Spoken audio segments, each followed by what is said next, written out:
Hello, my name is Tiffany Chang, and this is Conductor as CEO, where I take ideas from other industries and share how we can apply them as arts leaders. I imagine a world where leaders help people thrive, feeling more valued, seen, and fulfilled, while knowing that their work truly matters.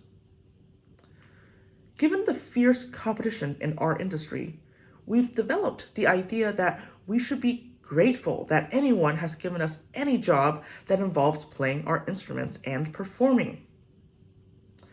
We also tell ourselves, reinforced often by others outside of the field, that we are so lucky to get to do what we love for a living. The combination of these two thoughts contribute to our default industry premise that the musician is lucky to be at the organization. Now, nothing in life is as simple, and this kind of thinking can sometimes get us into trouble. And this is perhaps why, even after we've won a job, we subconsciously feel like we have to continue earning our place. A wrong note, a bad day, or saying something that challenges the status quo, all of that could jeopardize our standing in the group. So we lean into perfectionism, thinking that it is the saving grace that will allow us to keep our jobs.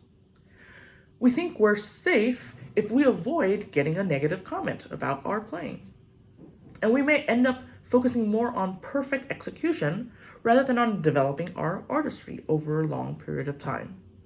We play it safe by staying quiet and not standing up for ourselves, because keeping our jobs is a priority. And there's actually no time or energy to think about how things can be better. And we'd rather not stir up the pot anyway. Francesca Gino wrote an article called Why It Is So Hard to Speak Up Against Toxic Culture, and she says it well. One reason people don't speak up is a significant risk of doing so. Challenging the status quo threatens people's status and relationships with supervisors and coworkers, research shows. Speaking up can also result in negative performance evaluations, undesirable job assignments, or even termination. Most people are aware of these potential costs. As a result, most stay quiet about bias, injustice, and mistreatment. So when we add this fear to the idea that we musicians are lucky to be here, we become even more complacent and disempowered. What if we reframe the premise? The organization is lucky to have the musician. What if we're asking these questions? Are they treating us like that? Are they actively trying to get us to stay? Instead of those previous questions like, am I doing everything as they like? Am I doing everything that I can to stay in this job? Organizations and leaders can shift this premise by putting specific value into the musician through our words, actions, and mindsets. We need to show that musicians have value beyond simply filling a vacancy. It is not enough to say that someone was chosen out of a competitive pool of 245 applicants. This actually makes it feel like their getting a job is dependent on what they did in that one performance, one they need to continue living up to and replicate forever. Instead, we can consider and communicate how the organization actually benefits from what's valuable about a musician's musicianship. How an organization can also benefit from what a musician brings beyond their music, their personality, their other skills, etc.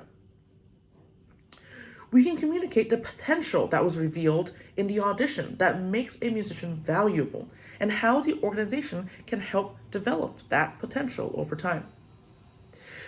And we can communicate why would the organization be lucky to have the musician 10 years from today.